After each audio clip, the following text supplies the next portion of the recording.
Yep. So yeah, we always just kind of want to start with some basic background because CF has done a lot of stuff, and we have people that come and have different varying levels of knowledge about CEF. So we were founded in 2009.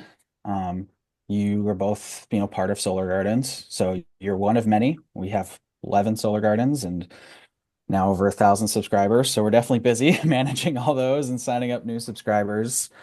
And we have about 1,100 member owners. So a lot of owners kind of owning all of our stuff together. And our mission is to build energy democracy through solutions that are clean, local, and ours. So we think the energy system should be cleaner than it is. We should have access to more renewable energy. We think it should be local. We think it should be in our communities. And we think the community should own it and get to benefit from it. So yeah, this picture here is from one of our celebrations that we had, kind of similar to that annual meeting at Eden Prairie, but for our Ramp A project in downtown Minneapolis when that came online. Oop. What's the ramp aid project? Ramp A was in downtown Minneapolis. It's a parking canopy. So it's can you guys see my cursor? Or Yeah. no? Okay, so Yep. right Yep. here is Target Center, so where the Lynx play. So this is a parking canopy and the cars park underneath this. So, Oh, Hmm. so the um, parking canopy is where the actual solar panels are? you got it. Yep. Yeah, you nailed it. Oh, Oh, I see. So it's Mhm. a kind of unique way to use urban space a little bit. Right. great. And this is that Midtown project. Um, hey, Glenn, thanks for coming. Looks like there's maybe some background noise. So if you could mute yourself, that would be great. Um, and I looks like I can actually mute you. So, um, cool. Okay. Just feel free to raise your hand if you want to add something. But yeah, the project we're doing at Abbott Northwestern is in Midtown South Minneapolis is going to look very much like this. Um, okay, next slide here. So, energy democracy, basically, I like to say people-powered energy, right? An energy system that's focused on people, not profits. And so these are kind of four central tenets of a energy system that's, based in energy democracy. So, decentralized, this is basically our current energy system. You have a ton of power lines that stretch miles and miles and miles from big power plants. A decentralized energy system is where you have multiple generation in lots of different places. So that's what solar does, because solar, you can put it in all sorts of different places on all sorts of homes, and you have that generation really close to where people are using it, which makes our communities more resilient and less prone to outages and helps you be more efficient because you can share energy closer to where it's being generated. So that kind of energy system is a lot more dynamic and reliable. So that's one portion. Democratized, so meaning you have more say in your energy, you have more say in what the rates are, you have more say in where it's being produced. XL just raised rates, and people don't really have a whole ton of say on whether they're doing that or not. So we think that the local community should have a say over their energy, right? Like energy is fundamental to how we live our Excuse me, lives. I can't hear you anymore. Uh, I can hear you Now fine. I can. Now I can. okay. Um, So yeah, just fundamental to how we live our lives. Imagine not having electricity, and we wouldn't even be able to do the Zoom call right now, right? So that's a thing. Um, Redistributed. So basically, um, let's have the wealth go to the community where people who are using the energy. The energy system right now is really serving folks at the top, XL shareholders. We just learned the other day the XL CEO makes $22 million, right? Like that's a ton of money. That's, if you had that money go to communities, we could have much more renewable energy system, stuff like that. So basically redistributing the wealth of it. Um, Final thing here is diversified. So this is just like having lots of different types of energy, solar, wind, making sure it's in harmony with the local ecosystem. That's a big thing, like our energy systems now with coal are not really taking into account the cost of that environmental pollution. Like we need to have an energy system that's in harmony with the natural cycles of the earth. Um, So a kind of big part of how CF does this, especially the democratized portion, is that we are a co-op. Um, so there's 7 core principles of co-ops that all kind of co-ops agree to, not just, CF in and of itself. It's a whole international movement. So anybody can become a member of CEF. So that's number one. Number two is member control. So you all vote for the board. The board tells us what to do. So like you're the bosses of the co-op. The co-op exists to serve the owners. Members' economic participation. So that's what you're doing right now by subscribing to our solar gardens. You're economically participating in the co-op by buying kind of our product or service. Autonomy and independence. That's, a big part of energy democracy is becoming more independent and having ownership of our energy. So we're trying to be autonomous and give people a choice in energy, which they haven't really had. Um, Education and training is what we're doing. A large part of Kyle and I's work is to educate the public on all these energy issues and educate them on their bills and kind of help them realize more about what's happening in the energy system. Um, Number 6, cooperation among co-ops. This is, I think, my favorite one if I had to choose. Just that you have a whole bunch of co-ops and they get kind of wonky and nerdy, but that co-ops help other co-ops. So a good example of this is there's an organization that has mobile home parks that are cooperatively run, and we've formed a partnership with them to serve their members to sign up for solar gardens. So they're a co-op, we're a co-op, we want to help other co-ops. And then yeah, concern for community is we care about our community. We want our communities to be healthy. We want our communities to not, have disastrous effects of climate change. So that's very much what CF is about, is serving that social purpose. So this picture is just that like showing that the members, which is all of you, elect the board. The board tells Kyle what to do, Kyle's management basically. And then I'm the employee. Kyle tells me what to do. And it's kind of this one big circle, which is, very important that you have say. Everybody can become a member. You all have paid that one-time $25 cost. So we've done that very intentionally to make it very accessible to people. And a big thing we always want to emphasize is that one member is one vote. So even if somebody has a massive subscription and is paying us hundreds of dollars monthly or has invested in the co-op, they have no more say in how the co-op is run than somebody that lives in a small apartment or doesn't have the capital to invest in the co-op. And that's just a really important part of equity because a lot of businesses aren't run that way. A lot of businesses is the more money you put in, the more say you have over how the business is run. And obviously, some people have more money than other people, right? But we don't think that's right, kind of in having more say. Um, so member benefits, I think some of you are already kind of familiar with this stuff, but we just wanted to put this on here just to highlight things you might not be familiar with. So, voting or running for the board.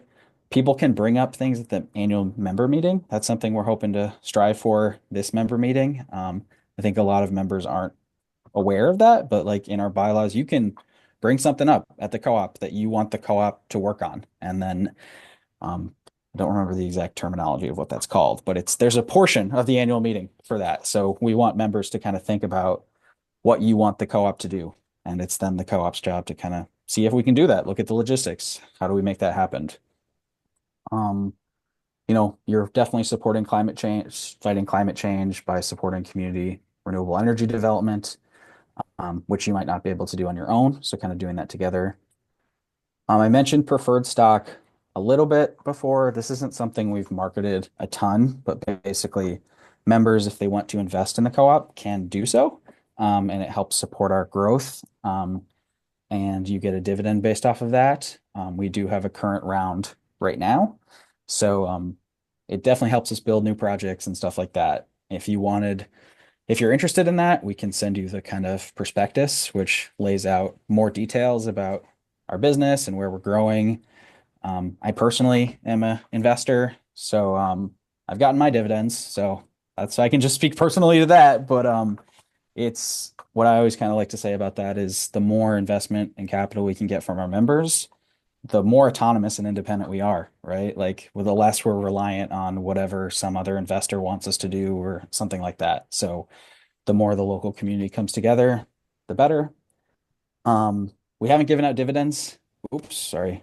We haven't given out dividends yet, but in past years we have basically all the money you're paying us for your subscription, you are economically participating in the co-op, and you can get a dividend off of that. So we're hoping to do that. I think the board kind of looks at that in July usually. And it totally depends on whether we've had a profit or not. We are in a pretty big stage of growth right now, is kind of what I've been telling people. So it's possible we won't, have a dividend this year, but it's something we shoot for. Um, Kind of last column here or bullet point is something I'm really, really excited about is CF is kind of offering new programs and new services. Community solar has really been the only offering we've had for a long time, and we're now able to offer some new programs. We're not going to describe them too much in depth tonight, but we can definitely ask questions if you're interested in learning more. And so, we're already having some kind of beginning conversations about people who are in a solar garden, but then might participate in our affordable solar program or might also participate in our sustainable homes program, which is designed around energy efficiency improvement. So basically, allowing more opportunities for members to economically participate in the co-op, which is really great. It allows you to buy more stuff at the CEF store, which allows you to save more money and have more kind of equity in the business. Um, Final thing here is we're always looking for more sites to build projects. Like we can never build enough projects. We're always getting people saying, I want to subscribe. So we have had this happen once and we would love to have it happen more, where if a member helps us get connected with a rooftop or a piece of farmland, we can compensate those members and we definitely want to. And you're helping yourself because you get that referral bonus and you're helping the co-op as a whole because it's, increases how much money we can make. I'm probably talking We're too. also we're also developing a um, subscriber referral program so that if you refer someone and they finish the sign up process, so we're in the midst of developing that as well.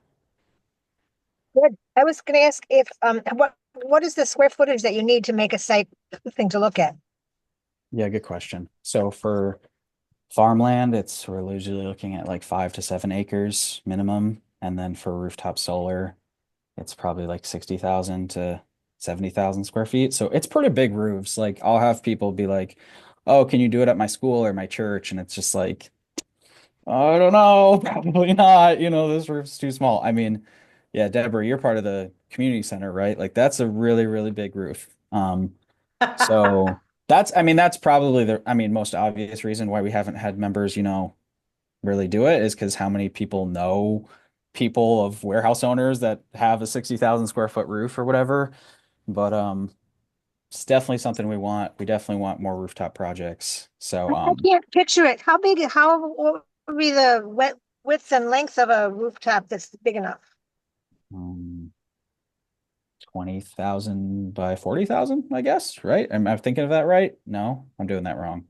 Something like that. Like a warehouse, if you think of a warehouse, that's huge, kind of a good frame of reference. Like if that's generally big enough. Okay, I'll have to get more precise about that. Okay, thank you. Yeah, for sure.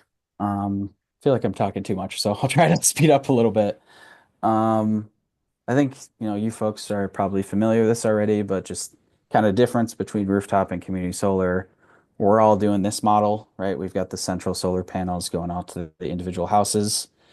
Or if you're doing both, because you've got rooftop solar on your house, so you're having solar power your house and you're having solar in the farm, kind of helping the grid as a whole. And basically, yeah, this just allows people to generate energy not at their own house. So that's what we're doing here, and that's what we always kind of want to make clear is that energy is not powering your house directly, but you're absolutely helping make the grid cleaner. Mhm. Um, we're just kind of reiterating some big points that, we probably already talked about when we signed you up, but big benefit is that you save money right away. Like all of you are saving money right away the minute that solar garden turned online.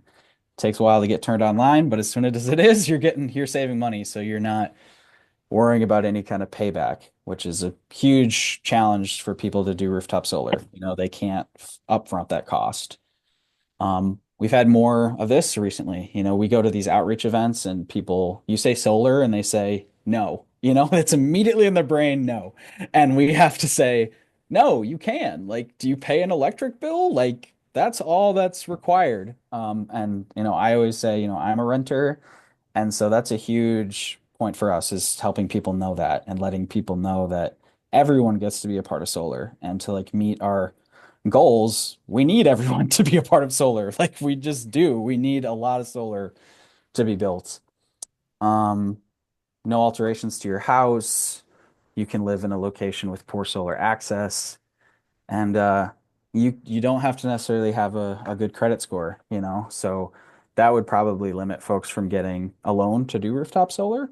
So if your credit isn't, perfect, that's not a problem for community solar. Um, okay, so just kind of to reiterate, community solar is kind of a three-way process. You basically are the customer over here. You buy the solar energy kind of from CEF, which is based off of your subscription size. We make all of that solar energy that then goes onto the grid, which powers homes and businesses locally-ish, but go somewhere. And then Excel credits you for that same energy, right? And so it's just this another circle kind of going round and round. Only thing that changes every single month is just how much energy we're generating. So all these steps are key and part of it. We if Excel wasn't managing the electricity or crediting subscribers, this wouldn't work. But the credits you get for that solar energy from your share are always higher than what CF is charging you, which means you have to save money. So that's always something we want to reiterate to people is that this is a way that you're supporting renewable energy, that you're actually saving money. You're not losing money with this. See why you Um, need more land. It's got to be an extremely popular thing to be part of. yeah, I mean, Minnesota's program is one of the biggest in the country. It's super popular. And to these projects are anywhere from like 2,000 to 5,000 panels. So you definitely need a good chunk of land to build something like that. Um, And the people that do either lease their land or rooftop, warehouse rooftop, they also um, are paid by CEF. We pay to lease that space, which is a source of income for, the farmers. I mean, it has meant that some farmers we've worked with, that land now stays in the family's hands because they're getting yeah. some income from that land. So it's a Yeah. win. And we especially do love rooftop solar though, as those roofs sit there and bake in the sun, they can bring a huge benefit to everyone. So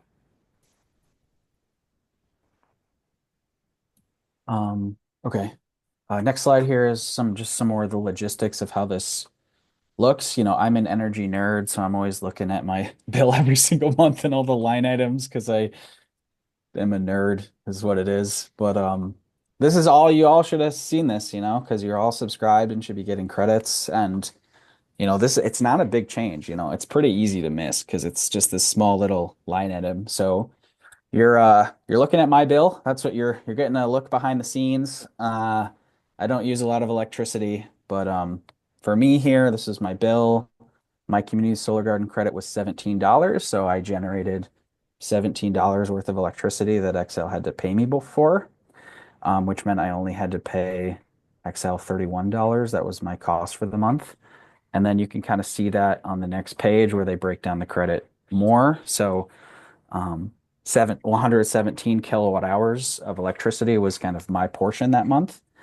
Um, I have a very, very small subscription size. I have like two panels. So most folks I'd say are larger than that. And then there's the rate that Excel had to compensate me for that. So some of you are probably seeing that rate on your bills right now because that's the current rate that Excel has to pay subscribers. Um, this is my invoice from CEF, right? So same amount of kilowatt hours. So that's always what I like to point out. That's the constant, hey same Britt, amount. could you put the view of that a little bigger by any chance? It's a little bit hard to see, at least for me. um, I'm not totally sure how to Not do sure that. that you can make that bigger, actually. I moved it I mean, to it's my big. screen. I've got a big screen. I moved it over there so I could see better. I mean, you can write on the presentation itself. You hit view and um, Hmm. Let's see here. Be like this maybe? yeah, there we go. That's a little better. Is it still zoomed bigger or did that go away? It's the same size, yeah. Well, Same size as it was before? Yep. Oh, okay. Does that we can just kind of look at it outside the view slide for a second, and then I'll Sure. kind of go back into that view slideshow. Like I said, this is the pilot one, and we're learning out all these kinks, so we appreciate your patience. Um, so just kind of pointing out that it's the same amount of electricity that CF is charging you for.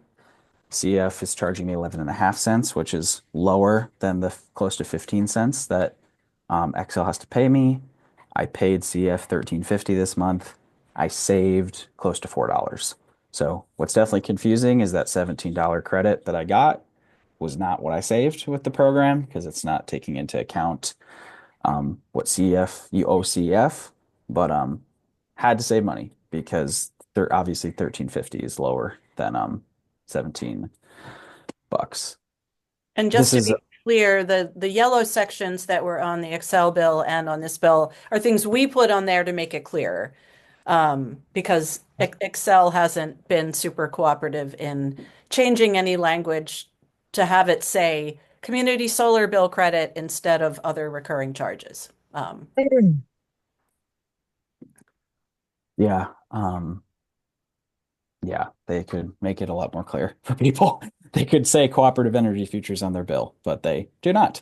Um, yeah, I will kind of touch on this a little bit later, but basically, under consolidated billing, basically, instead of me getting a $17 credit from Excel, I would get a $4 credit from Excel because that is representing my true savings with the program. So that's better because it's easier for subscribers to just kind of see that. Because when you see that $17, it's confusing because you think you're kind of saving more than you actually are. Um, And then Excel sends that CEF payment to us, the correct. 1350. Yeah. Yep. And again, please ask Um, questions along the way if you have them, if something's not clear. Is this yeah. what Excel is trying to currently change? Is all this way formula works?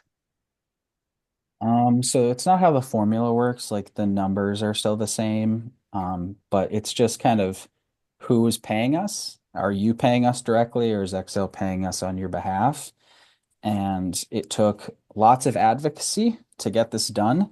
And so it's something for a long time CF has wanted because not having to deal with this separate bill makes it a lot more accessible to people. Mm. So that's what we're all about is trying to make solar as accessible as possible. And it's Mm.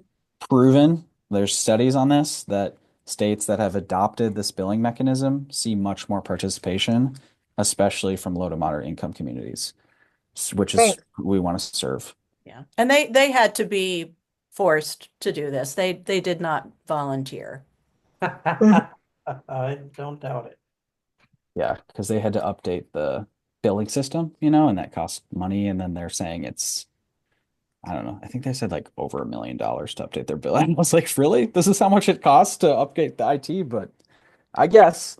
Um, and yeah, feel free to just jump back if you want me to kind of clarify some section questions. Um, I know there's a lot of text on this slide, but I'm gonna just kind of touch some of these points. These are just some common questions we get from people once they start to get bills. Not everyone encounters these, but some people do. So, first one is basically, what if your Excel bill comes before the 9th of the month? So this happens for people because you don't control when Excel does the meter reading at your house. You don't really have control over that billing cycle. And Excel posts the CSG credits on the 9th of the month. That's when they get posted. So basically, December production, we know what that was December 31st, basically.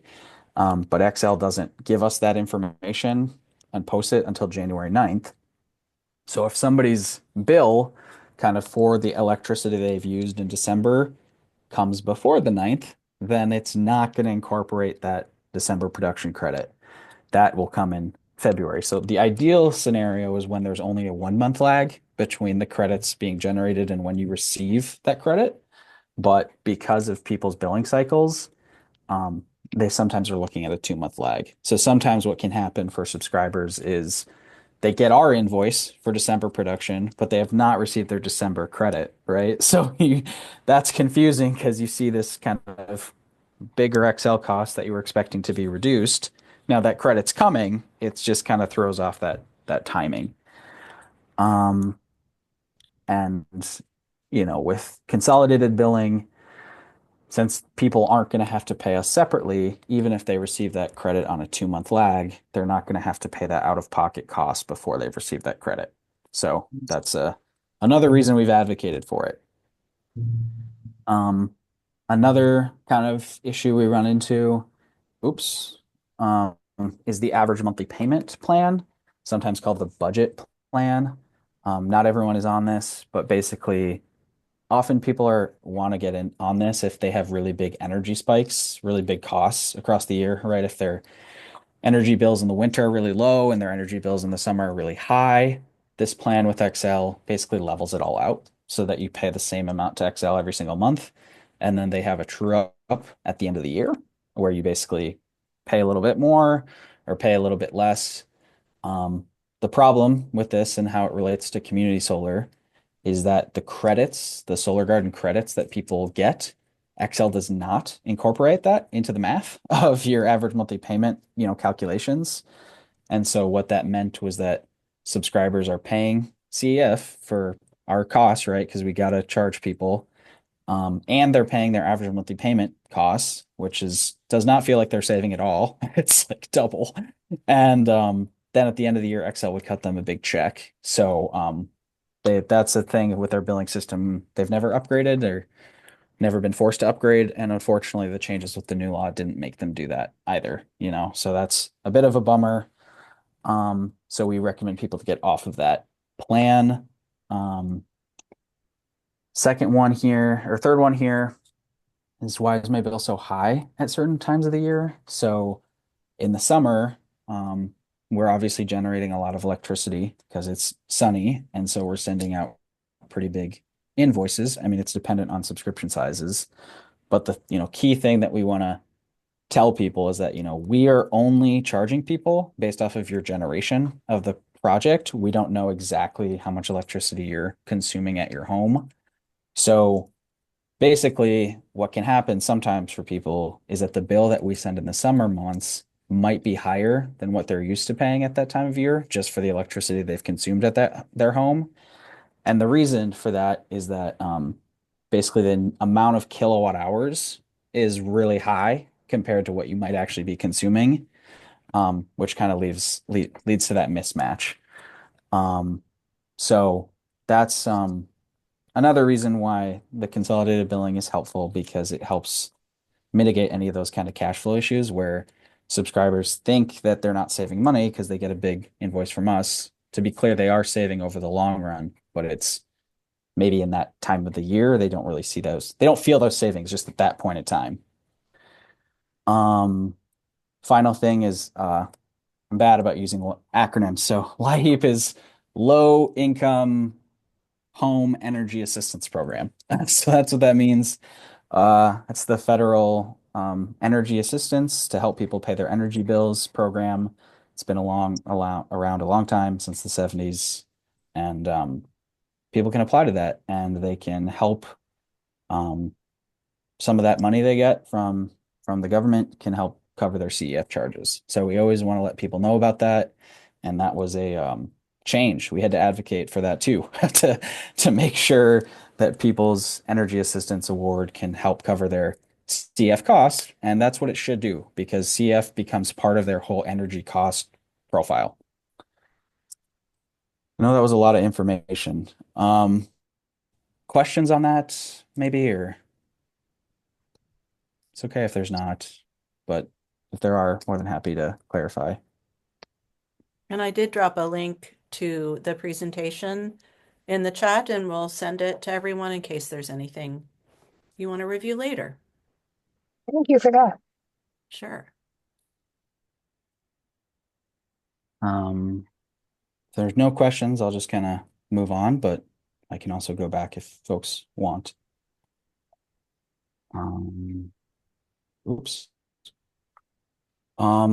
So already kind of referenced this already, but this is why we sent out that Google form that some of you saw in January because XL made the changes to their system, their subscriber management system, and it went live in January. I was kind of hoping that they were going to make it an opt-out kind of thing, but that's not what happened. It was an opt-in sort of thing. So that's why we had to send out the Google form for people because we need something on record to show subscribers are choosing that option. But for the folks that filled out that Google form before the deadline that we put, they are now having a consolidated bill moving forward with the February production month. We're gonna see how that all looks and whether subscribers have questions on that, next month. But we had a good chunk of people that opted in to that. So excited about that. Um, Already talked about that they don't need to pay a separate bill and that their savings are true on their bill. So those are definitely the huge pros. A con, which we kind of tried to communicate over the Google form, but it's hard to communicate it because we too don't have clarity, is that XL told us in December that the credits might need to be taxed for subscribers that opt in. They're saying this is due to the fact that they're like a utility and that we're not a utility, which is why we didn't have to tax people. It's very confusing. The state, I think, was also surprised by this, which, the state is now kind of administering the program, which is also a change. We're very much hoping that this does not happen. But CEF doesn't really have control over that, but we're absolutely advocating for that not to happen, especially since people are already getting taxed on the energy they consume at their home. So it'd be kind of almost like a double tax. Um, if it if that happens, basically subscribers will lose some of their savings, kind of depending on what percentage of tax they have. I know it's going to be sales tax, but people have different sales tax percentages in different places. So that's just something we're kind of trying to get figured out. And we will absolutely notify subscribers the minute we hear, because we're having some projects come online in May, and so those subscribers want to know. They want to know before they start generating credits what to kind of choose. People can switch, so you can opt in, opt out later. But that's why we sent out the Google form. Because basically we just have to go into Excel system and check some boxes. I've done that a lot, but we just have to have a record of subscribers um, choosing that. And then because of the timing of credits, we just have to know like at certain times in the month. So if people wanted to benefit from March production as consolidated, we just have to hear by a certain time in February because we have to kind of lock it in the system. Now, I remember though from your mailing that you kind of hinted that maybe we should hold off because you're going to produce a consolidated billing system that will somehow be a lot better for us. Yeah, yeah, we didn't have too much of information on that slide, but I can talk a little bit about that kind of off the cuff. And this kind of goes back, and Kyle, feel free to jump in if you want to add stuff. But as you're probably not shocked, that is probably the biggest ask we've had from members over the years, right? Is wanting that one bill solution. And this XL consolidated bill thing is relatively new, like we didn't really know this was coming until a year or so ago. And so CF, before that was happening, was working on our own one bill option. And that a big reason we've been working on that is because of our other programs, the Affordable Solar Program and the Sustainable Homes Program, because having people's energy consumption data on a monthly basis is crucial to running those programs. And currently we haven't had those. So having this option where CF can receive people's energy bills is useful. And we're basically working on developing that. We're looking to launch that in July. It's still kind of in the works, but how that would work roughly, and there's some steps that need to be worked out because subscribers would have to do some steps to get it set up. But basically, how that would work is you would get a bill from CEF. You're not getting really a bill from Excel anymore. That bill would be some amount of money. Um, it would You'd probably be able to see your Excel statement if you wanted to, but it's not like on your bill directly. That amount would be either all CEF, and that would be like if you were in a negative with from Excel because you had really big credits, then you're just paying CEF, or that amount could be some Excel, some CEF, right? And we're kind of doing all this math for you. And then what I've kind of explained to folks is that CEF kind of operates as a little bit of a middleman, is that any amount that you owe CEF out of that total will kind of take and process.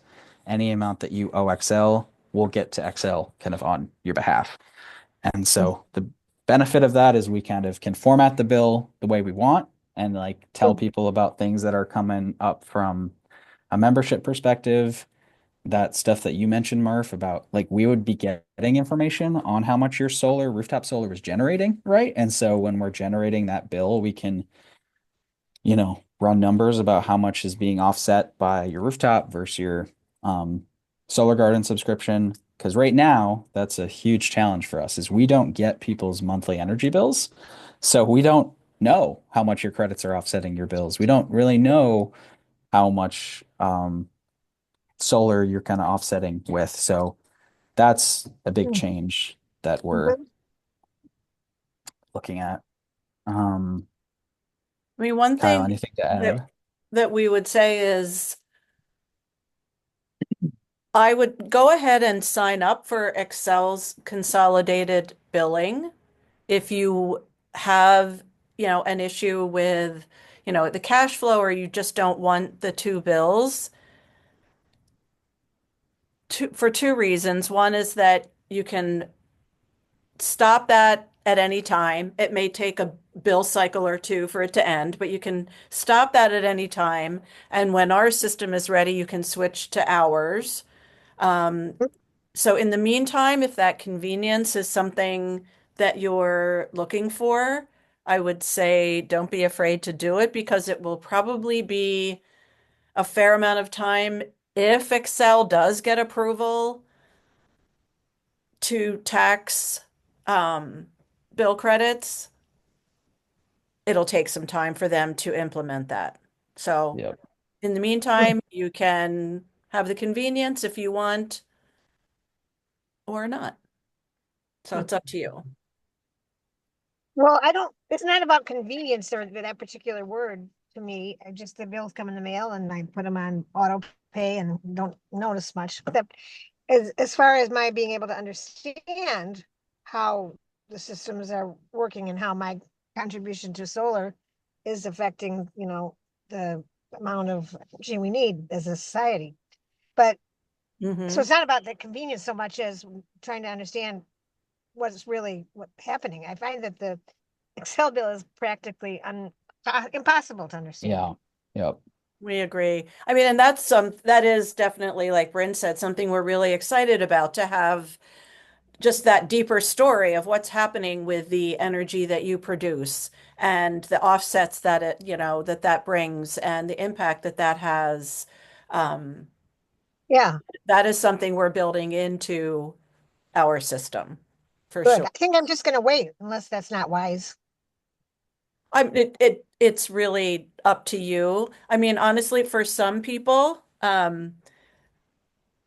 because they don't know exactly how much is going to come out of their bank account each month, if they have a very low bank balance and suddenly $25 comes out for their bill credit, because it's Hmm. automatic payment, that can be a problem for some people. And so the Yeah. consolidated billing really takes away in those instances, takes away that risk of, running into a, Yeah, overdraft fee or something like sure. that. So I yeah, see that.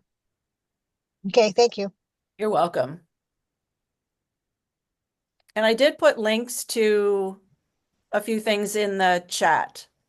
Yes. The consolidated billing sign up link, a consolidated billing explanation. There's another piece to that one. And just know that even if if you don't sign up for Excel's consolidated billing, we will certainly be in touch when our system is ready to roll. Hmm? Did that feel like you got your questions answered on that, Deborah, or did you have any other questions kind of about that consolidated billing No, stuff? no other questions about the billing. Cool. Um, this is just kind of a general slide about CF in general. If people had general questions about CF, and Deborah, you said earlier, just kind of wanting to know more about what CF's doing. So Kyle and I are working really hard because we have three more solar gardens coming online. One in South Minneapolis, which you referenced earlier, one in Mankato, and one in Lake Elmo. So Oh, the most pressing thing that we're working on is getting, three more solar gardens online. I kind of have told people in the past, CF is basically, in terms of solar gardens, always doing three things. We're looking for new solar gardens to build. We are maintaining our current ones that are already built, and we are signing up people for ones being built. So those are the three things we're kind of always doing. Um, and You we're have a we're waiting list of people who want to get into one? we do. Yep, we do. And we've been, yeah, the supply has definitely not met the demand. So we're trying Okay. to make that better. We did, I believe, I should follow up with Bruce, but I want to say Bruce signed a 4 megawatt lease the other day. And just, I know megawatt's kind of a jargony term, so it's four times the size of the projects you guys are signed up for. So that's a lot more people that we can serve. So very excited about that, but probably not coming online until sometime in 2026. That's a well, challenge we run into about interconnecting our projects to the grid. That process takes a long time, and Excel has the whole say over whether a project gets approved or not approved because they have full authorization over the grid, basically. So they have to make sure we meet all of their requirements. Are they Um, hard to meet? no, I mean, you have to just make sure you're operating within the parameters of not putting too much power on the wrong places. You got to make sure you're getting the right types of equipment. Um, so it's not that all the steps in and of themselves are too hard. It's just there's a ton of steps and they take a long time. Right. Um, There are, though, issues with how Excel handles that whole process. There are redundancies. yeah. They were fined $1 million in 2020 for slow walking community solar they don't own Mm, because they want to own all the renewable energy. right. We think community members should have that opportunity as well. Yes. And it's not a secret that Excel has put roadblocks in our way. And there are plenty of people, organizations from the Minnesota Solar Energy Industry Association on down that are really pushing for this energy democracy. So, Good. yes. Yeah, I mean, something not to get too wonky, but like a point of contention that's people deal with is that there's kind of this debate about like how much electricity can the grid support in certain areas. And obviously XL, since they want to own all the renewable energy, tend to say like, nope, like it can't support that much more. But then other people and engineers do analysis and they say, look, it can support more. And so that's kind of a rub, is because XL gets to finally give that stamp of approval, they get to kind of just say what can the grid can accommodate, even if that isn't necessarily the truth of the matter. So that's a big thing that the solar industry advocates around. Rates are set so that they're able to have the cash to build new, new generation and new transmission and new everything, but in-house. And so we are not intentionally, but kind of funding, they're building, competing larger scale ones than you guys Mhm. by the way the bill is structured, right? Yep. Is Yeah. that right? All Yeah. of our electrical bills we're paying for that infrastructure. Anytime Excel builds new infrastructure, we pay for that. And that's really expensive to build power plants and build big transmission lines, which is why we think energy should be closer to where people are using it. That's a lot cheaper. That's a smarter way of having our energy system. We So need to get the Public Utility Commission to adjust the structure of the charges so that we're not encouraging more construction by them of the bigger stuff. that's the dream. Yeah, I mean that's the dream. That's like what CEF is all about take getting people together and organizing around these issues and um, letting the Public Utilities Commission hear that. I mean, Right, the right. problem with the Public Utilities Commission is it's just been this pretty esoteric thing that they just kind of listen to Excel and don't really hear too much from the general public. It's called the public, but they don't really hear from the general public that much. Yeah, Um, And right. it really can make a difference when community members reach out. There was a concerted effort a few years ago around a rate case that, they wanted to increase rates, and there was enough public pushback that Excel didn't back all the way down, but they didn't get everything they wanted.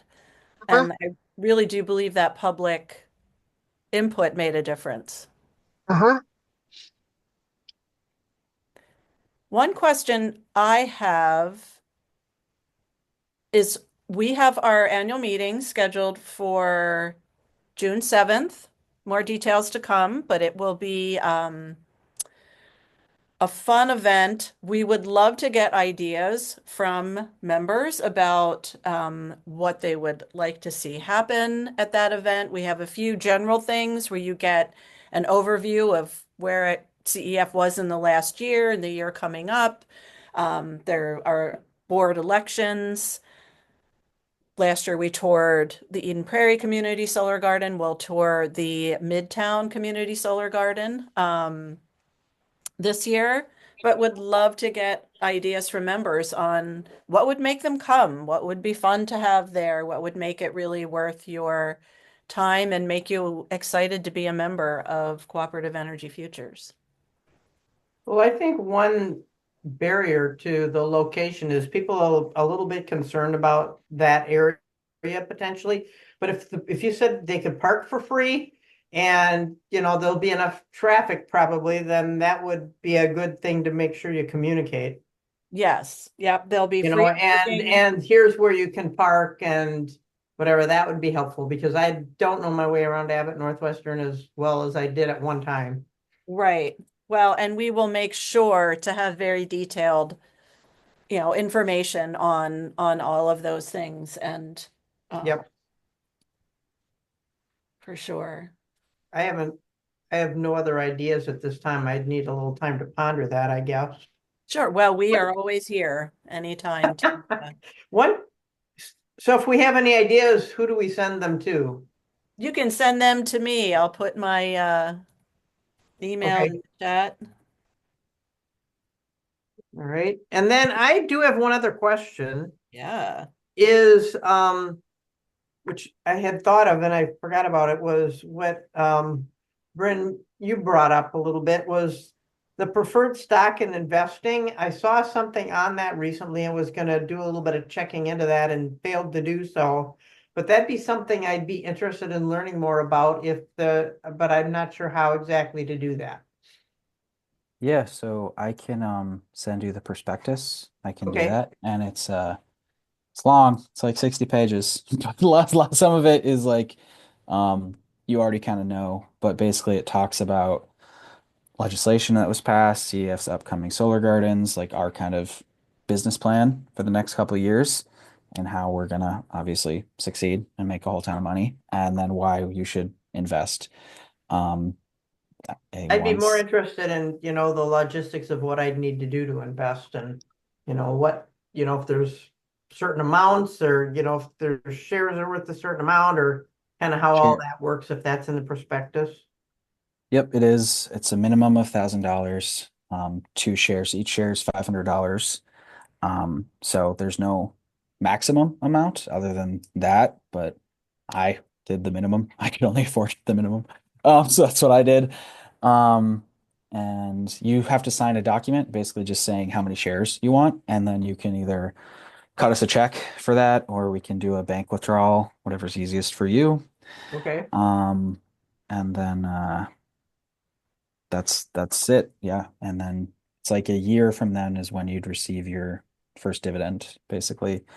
And to be clear, it's the board that decides on that dividend and whether we give those out. So that sure, happens. And the right, other thing that I always want to tell people about preferred stock, and kind of already mentioned it before, but it's non-voting stock. So even if you invest us, $10,000, you're not having more voting power in the co-op. sure, But it's preferred, I guess I should say that the dividends are the reason it's preferred is because we will give out those dividends before just general membership dividends. So um, that's a preferred aspect of it. well, and I'm assuming too is that the board may choose not to issue a dividend because they want to reinvest the money. So, and that makes sense to me too. Yeah, I'd say more that's maybe more on the general dividend side. We really want to give out dividends for preferred stock because that's a little bit more of a investment. So, the board, if they weren't gonna give out the dividends on preferred stock, I think there would be a really strong reason not to do that. And we really, really want to do that since people have invested their money. So Okay, yep, Brenda, if you could send me that, I would appreciate it. definitely can do that. Thank you. Um, Glenn, I think you joined a little bit late, but thanks for being here. Were there questions you had or wanted to know or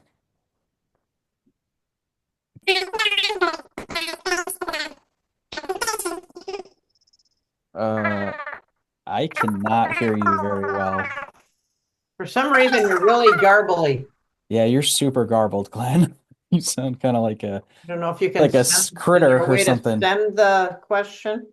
Yeah, Maybe you you could could type. put your question in the chat if you would like, Glenn, but yeah, for some reason your microphone or your sound is garbled.